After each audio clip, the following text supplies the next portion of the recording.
This is just a picture from the 18th century showing some people that are imbibing of the drug alcohol. You may remember, I think if you've completed your Chapter 5 quizzes, that I had a question about the 18th Amendment, the Volcker Act, which made alcohol illegal to purchase, to transport across state lines, and to sell in the United States from 1920 to 1933. So for 13 years, we were a dry country. So alcohol was then sort of like what we would think of as cocaine, or perhaps as marijuana used to be. It was illegal. So what happened is people started to smuggle it into the country, particularly from Canada, where it was still legal.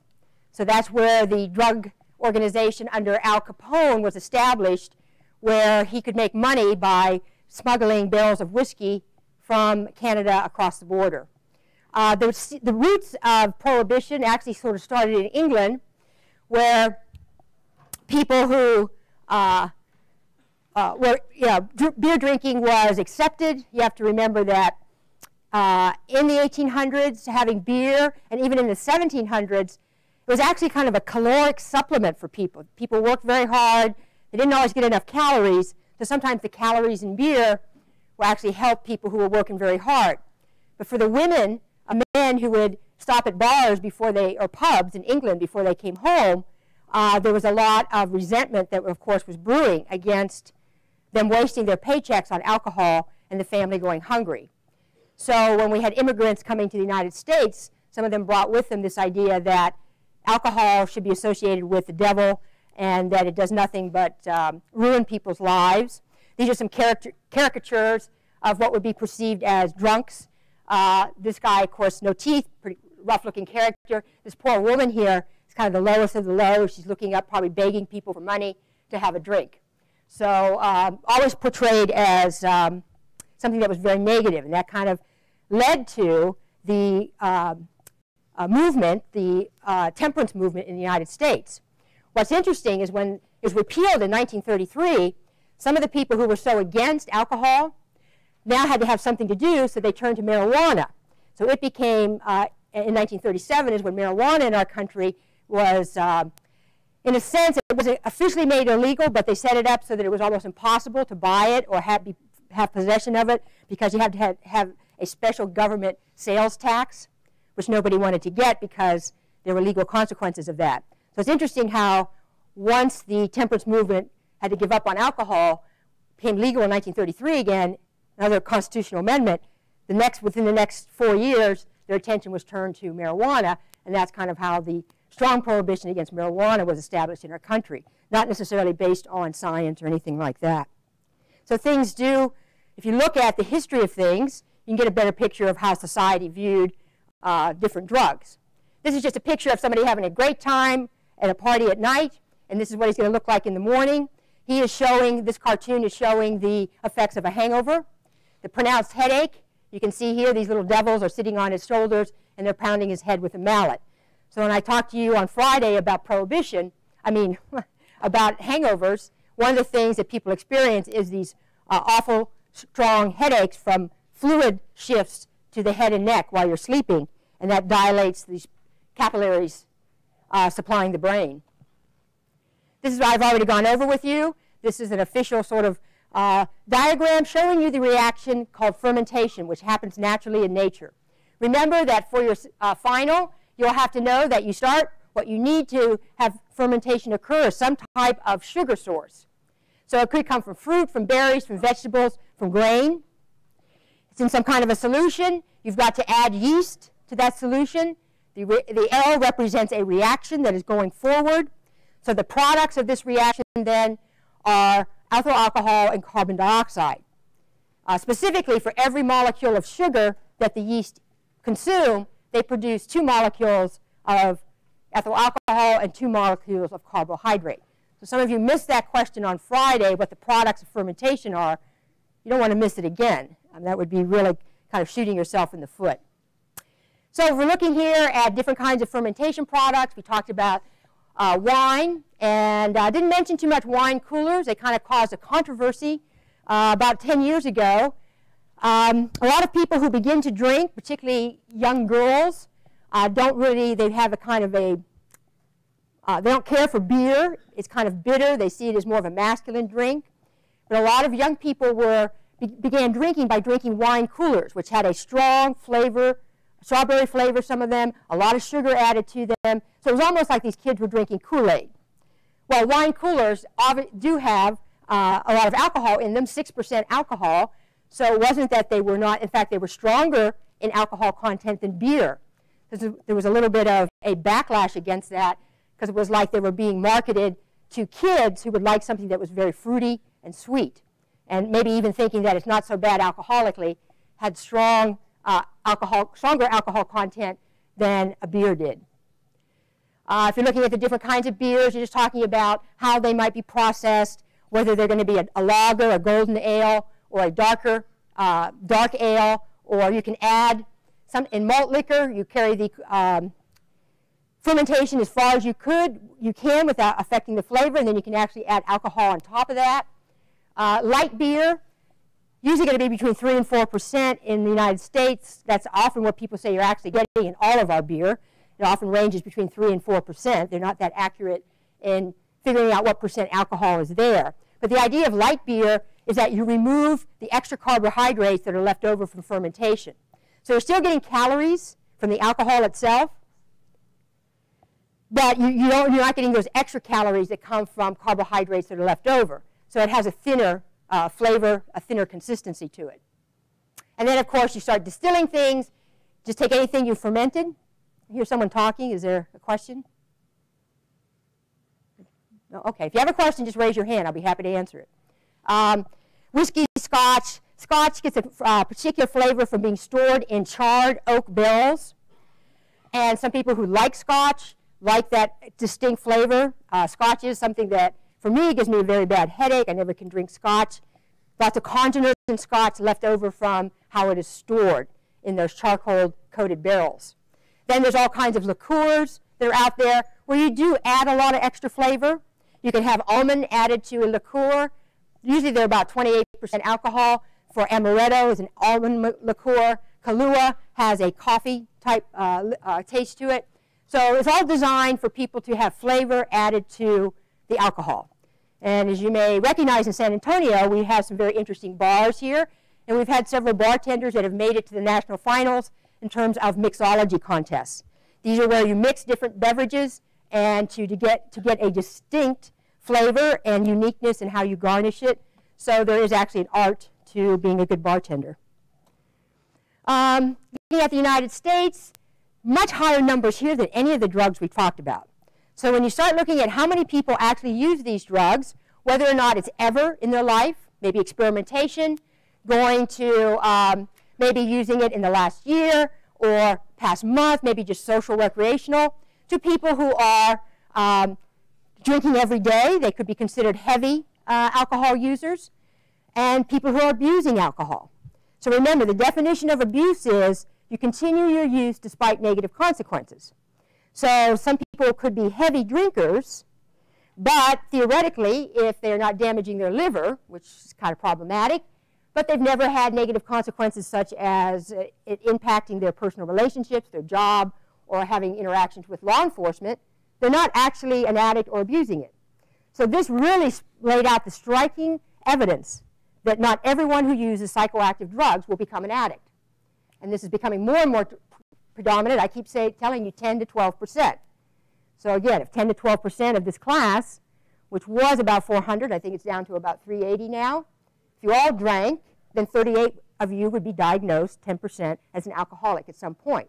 So the whole key is what's the difference between those brains of those 38 and the rest of you. So, and it's true for all drugs. So I think our approach now is going to be different in this country, in our society. Once we understand that, can we focus more on that 10 to 12% and help them, as opposed to trying to use punitive measures to keep people from everyone from using a psychoactive drug by hoping that we can somehow save those 10 to 12%. This is just in Germany. You're looking at different countries here. These are a couple young guys in Germany. If you've ever been to Germany during Oktoberfest, it's quite a disgusting display of overconsumption of alcohol. If you go down to the subways, it's like, oh my God, you know, people have had massive amounts of beer. And the thing is, when you drink massive amounts of beer, you are getting so much liquid because it's not that concentrated. So people have asked me, how can a mug of beer have the same alcohol content as a little shot glass? Well, the difference is only 4% of those molecules are alcohol in the beer, whereas it might be 50% of the molecules are alcohol in the little shot. So it's how concentrated the alcohol is. When people consume large amounts of that fluid, if you look at these two guys, they're also kind of exhibiting sort of the bloated features that you see from people who are heavy alcohol drinkers. They are ingesting a massive amount of alcohol. Now, some of that is going to come out in urine, but some of it's going to be retained, particularly if you have any kind of salty food with that, like chips or peanuts or something like that. You tend to get this sort of puffy, bloated look because of your high consumption of fluids. And, of course, people get very intoxicated. You can be an alcoholic and only drink beer. It does not require you that you drink other kinds of alcoholic beverages. I went through with you how your body metabolizes alcohol. If you look inside a liver cell, it will take that molecule of alcohol, the enzyme in the liver cell called alcohol dehydrogenase, strips off a hydrogen molecule. That turns this into acetaldehyde. The next step is acetic acid, and then your cells can burn that with a little oxygen. They burn it to produce energy. So you get about 100 calories from an ounce of alcohol. That would be maybe one shot or one beer. So if you're talking about watching your weight, if you're thinking about not light beers but regular beers, you've got 100 calories from alcohol, another 100 calories, maybe 130 from the carbohydrates in that rich beer. That's like a Snickers bar for every beer. So people that are consuming 12 beers, it's like having consumed 12 Snicker bars in terms of the calories that your body is getting. So over time, young people who have normal livers are going to gain weight from drinking because of men usually around the abdomen and women around the hips. It's where you're going to store those excess calories. I didn't ask you to know this particular enzyme. It actually is the enzyme that drug antabuse blocks. If you take an antabuse pill, it's going to inactivate this enzyme. You can't continue with this pathway, and you get a buildup of acetaldehyde, which people are usually going to find kind of uncomfortable, maybe nauseous, flushing of the face, red eyes. You don't feel very comfortable. It's kind of like a strong allergic reaction. I also said that, of course, you don't ever want to drink methyl alcohol. If this were methyl alcohol, this enzyme would turn it into formaldehyde instead of acetaldehyde. What's up? Okay? All right. So this is kind of what I just showed you, that little chart we had, going from 0 blood alcohol to half, which would be 0.5 blood alcohol content. This is where most people want to stay. A little lowering of the inhibitions. If you're a little bit shy, that can help. You feel relaxed. You're not so worried about your anxiety. Doesn't take long before alcohol begins affecting the GABA receptors in the cerebellum, which regulates your position in space and where your body is, so you're conscious, you can balance yourself. As the blood alcohol rises, you start to see more and more of these. When people are in a bar, they often don't recognize that they're beginning to have these effects. It's only when they get out of the bar and into another environment that they begin to feel their intoxication. In fact, some people say, oh no, alcohol is a stimulant for me. I feel like doing stuff. It doesn't make me feel like I should be sedated. Well, there are some things that are happening with alcohol. You do get that little rise in blood sugar. You can get, for many people, the loss of the anxiety, and that relaxation actually makes you feel more active in many ways. So you feel like you want to do things.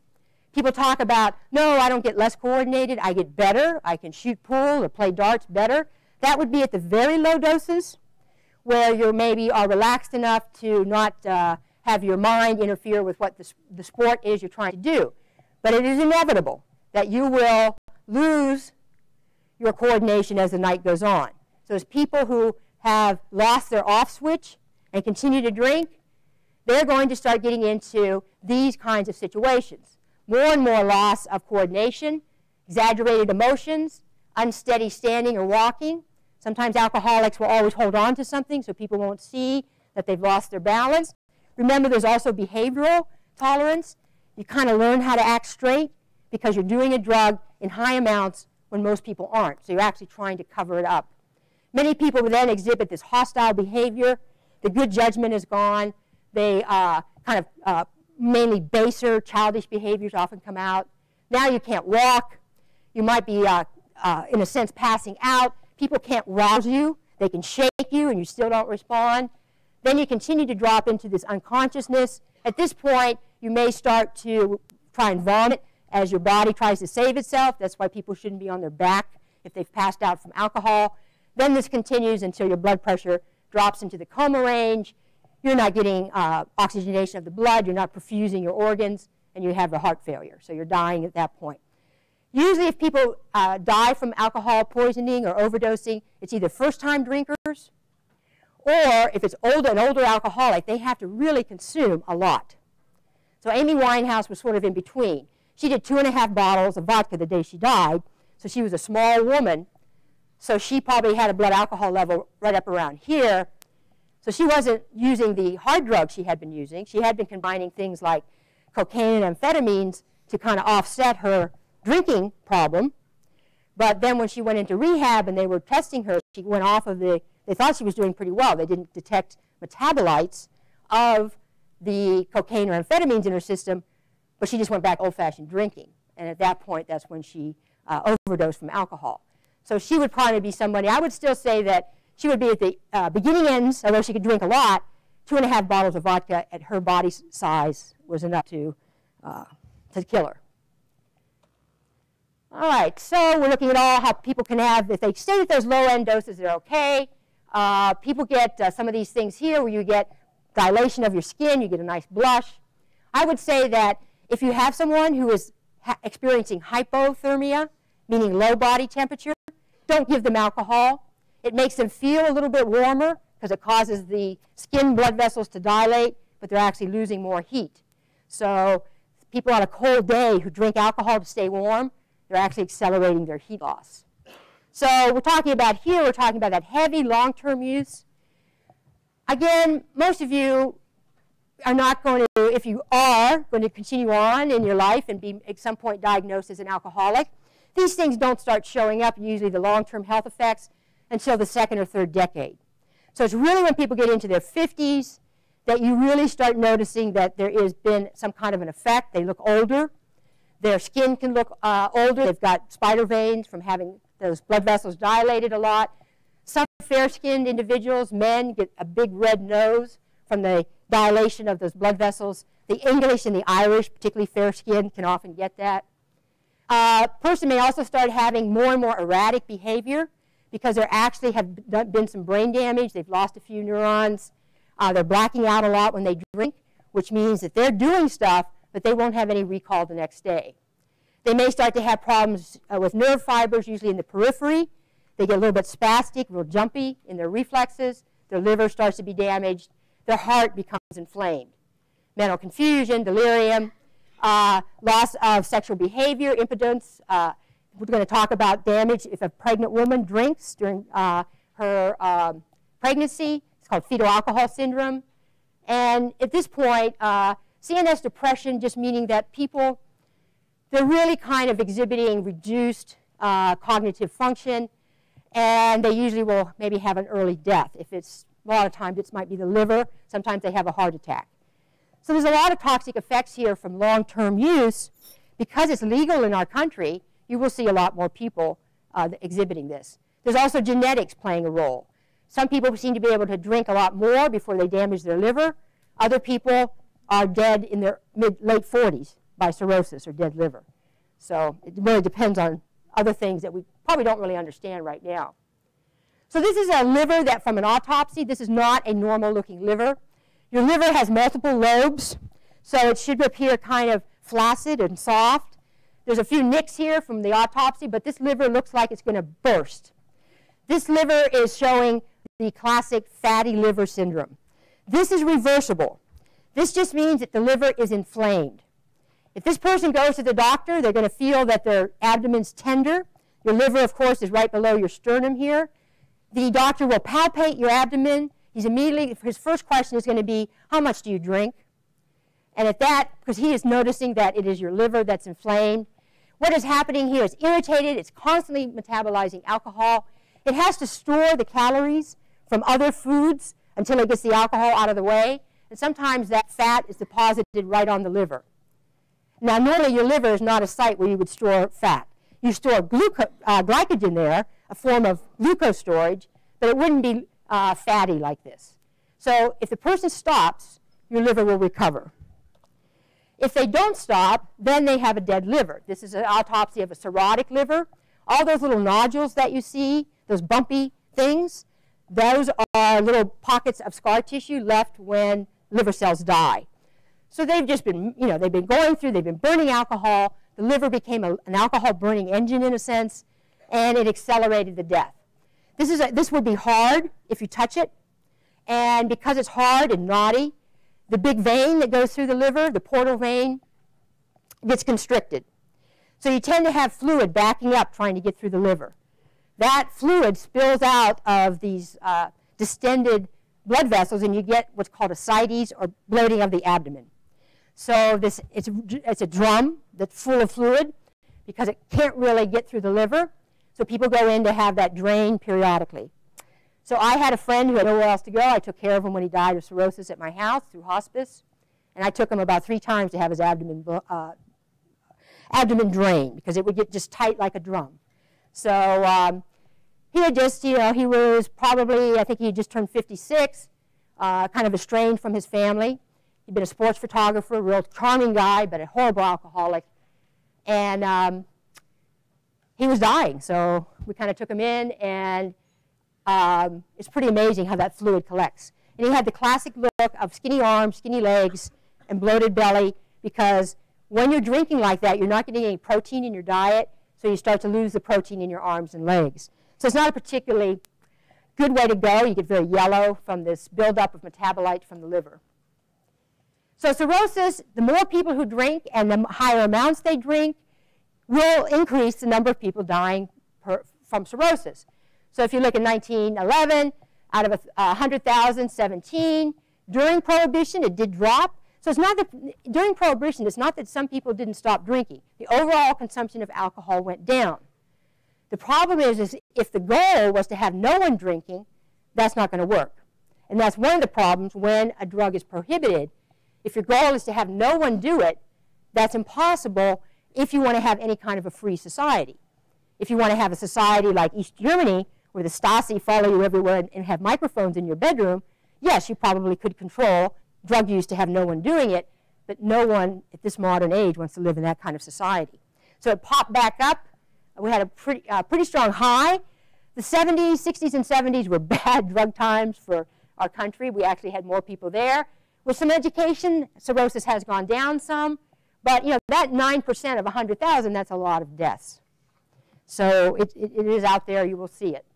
This is just an enlarged heart on the right from someone who was a heavy chronic drinker. Stresses the heart gets big and flabby. A big heart is not a good heart. It actually doesn't pump as well. The ventricles get smaller. The chambers that hold the heart shrink as the heart muscles get bigger. This is just showing you a fetus, that there is a barrier called the placental barrier between the mother's blood supply and what goes to the fetus. And there is a barrier there called the placental barrier. But guess what? Yes, it will protect the fetus from bacteria and viruses and other things that might be in the mother's blood, but it is just like the blood-brain barrier. So any psychoactive drug, which is fat-soluble, will get across this fatty barrier just like it would for an adult. So psychoactive drugs have free access to the fetus from the mother's blood because this barrier is just like the blood-brain barrier. Psychoactive drugs get across. That's why they're psychoactive. Okay, so there are some conditions that occur when a pregnant woman drinks. You just need to know the top one here. We'll talk about it in our notes. It's called fetal alcohol syndrome. There are others where it's maybe not as pronounced, alcohol-related, fetal alcohol effects. These are all lesser things that can happen when a fetus is exposed to alcohol. But for us, we'll just look at the fetal alcohol syndrome. So it can be extreme. There are a lot of birth defects that occur because of a pregnant woman drinking. It is happening because there's high blood alcohol content while the fetus is going through specific developmental stages. When neurons are growing to get to sites of development, where you've got formation of the head and neck. So this is an extreme case here. Here is a normal newborn that did die. They don't talk about the reasons here. You can see this is the cortex, where we've got lots of folds, which would be normal. This is the brain from an infant who died at birth, who was diagnosed with fetal alcohol syndrome. So overall, the brain is smaller, and you notice that there are not as many folds. So there's those folds of the cortex that are where the higher functioning for humans are. It's folded like that so we can fit all that brain material into our heads. If you stretch this out, it would be quite a lot of material, but it's crunched up and folded so it can fit in there during development. So a smaller brain overall. Okay, these are two young boys in an orphanage in Russia. Russia had a horrible problem with alcoholism. Northern climates in general, those long, dark winters, are characteristic where more depression and more heavy drinking occur. It's interesting that in parts of Alaska and northern Canada, where there are those long, dark winters, you can also have a problem with extreme drinking. Now in Russia, they don't always mess around with beer. They will drink a lot of vodka. They make their own vodka sometimes. You go visit people and they have their own little slices of garlic in their vodka. Whatever they want to do is their regional thing. So the mothers of these young boys did do some heavy drinking. And they have the facial characteristics of someone with fetal alcohol syndrome. It was actually detected by pediatric nurses first, before doctors even noticed it. So if you're a pediatric nurse, you see hundreds and hundreds and hundreds of newborns. And they began to notice that newborns of women they suspected might be abusing alcohol had a certain look to their face. So this was then was actually followed up with some research. And it actually occurs if you give a pregnant dam, a female rat, alcohol, her pups also have this characteristic facial features. So it is something specific to alcohol during development of the head and neck and closing off of the face. So usually if you look at the middle of the face, it tends to be smaller. So it's as if that middle area, the nose and the eyes are smaller.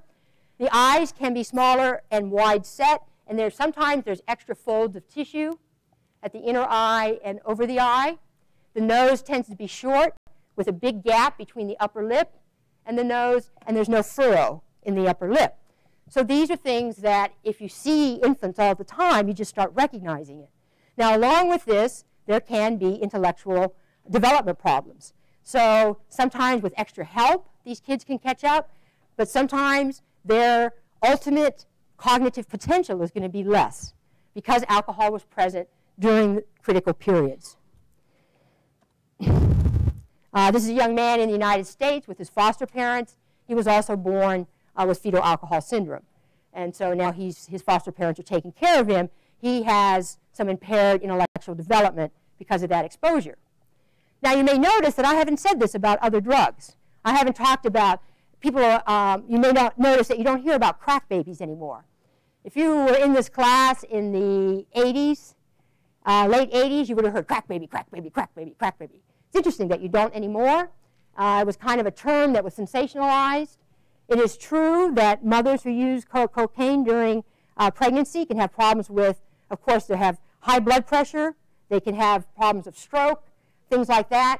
And the infants that are born were often very, very irritable, going through withdrawal after birth, because now when the infant's born, it's cut off from the drug supply, which it has become tissue dependent on. So it now has to go through withdrawal. Now with cocaine, there isn't the diarrhea, the cramping, and all the things you would get from heroin withdrawal, but you do have, as you know from your being in this class, that there is tremendous craving for the drug. Now the newborn cannot express this craving other than it's not going to sleep, it's going to be irritable, and it's going to cry. Maybe crying like 24 to 48 hours continuously, okay? Now people have improved. It used to be they would try and comfort these infants by holding them and cradling them. That's actually gets them more agitated. Now the treatment is to put them in a quiet place, to swaddle them with dim lights and no noise, and they seem to quiet faster and get through this period of withdrawal craving. But with appropriate care, they are not intellectually impaired, and they do not have physical abnormalities. The same is true for heroin. So what I'm telling you is drugs are specific. The difference is that alcohol is toxic. That's why you can use it as a disinfectant. Okay? You can use it in a car engine like gasoline. So there are other things going on when alcohol is present in large amounts that are going to affect the fetus during development. So this is not genetic deformity. There's nothing, none of the drugs we've talked about are going to harm your DNA. They're not teratogenic, which means that there's damage to your DNA, which can happen with things like mercury and lead. This is happening because the fetus is developing in an environment where alcohol is present. So the DNA is normal, it's just being affected during development. So people have asked me, well, what about the father? What does an alcoholic father pass on? Well, the thing about alcoholism with men is that you do have reduced sperm motility and reduced sperm count. So you may actually be seeing reduced fertility in men who are heavy drinkers. Their sperm count will be lower. Now, there is a trend in families, because you know about how there is a certain inherited component to drug abuse, not specific to alcohol. So there is a type of alcoholism that seems to be passed from father to son. It involves early heavy drinking as young men. And so by the time they're 25, they've had a long list of run-ins with people and the law because of their drinking. That's a certain type of alcoholism. But for the men, it's just mainly reduced fertility. So if you're looking at the health effects, there are health effects here. We'll talk about specifically some of these fatal car crashes, fatalities, murders. In general, this is looking at where you will lose your license in different countries. If you look at Finland and Sweden, they don't mess around because they have, Sweden and Finland being in the northern current, they have a big problem with alcoholism. One time caught drinking, you just don't drive anymore. So you just lose your license and you rely on public transportation. As you may have noticed in the United States, there seems to be this unusual, or at least in Texas, you hear about people who have multiple driving while intoxicated. So one problem is they lose their license, but they do not stop driving because people cannot conceive of living without their car. And eventually people who get caught, who are heavy drinkers, because their behavior is so poor, their kind of miscues while they're driving just get worse and worse, where they are the kind of person who will be in multiple accidents because of their drinking. So this is just over a person's life. This is an example of how you have reverse tolerance. Here, there's the amount of alcohol you can handle, meaning you can still function. And as you are a heavy drinker, when you're young, you keep handling more and more as you get tolerant. About the age of a little past 30, as your liver begins to have some problems, you can handle less and less alcohol. So that's the term reverse tolerance. You know what I'm saying here. A couple drinks, as you lose your liver, you can't get rid of the alcohol and you have more effects. So that's sort of the graph that most people would see. Okay. Lots of graphs here. I usually don't ask you about those. So I'm going to ask you a quick question here. And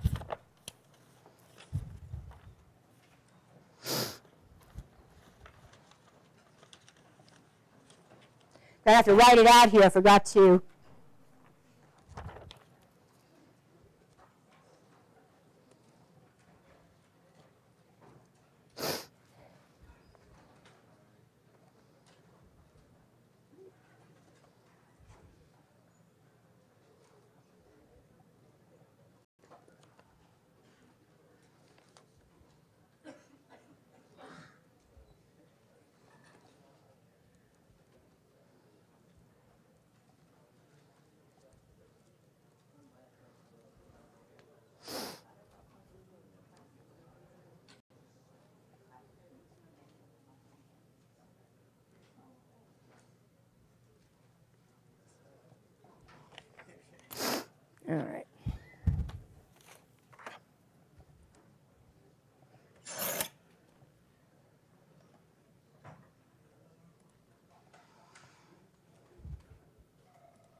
I'm going to open this up. I'm just opened it up now. I've got that same problem here. It's saying it's got an unexpected out of bounds. Hang on. Thought I had that figured out.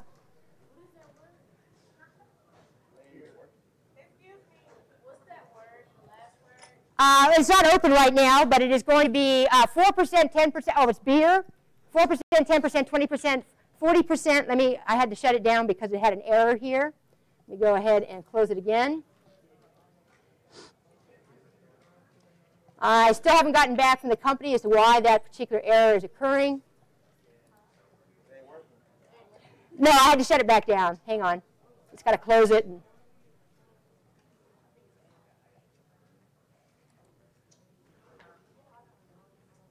Hang on. Try it one more time.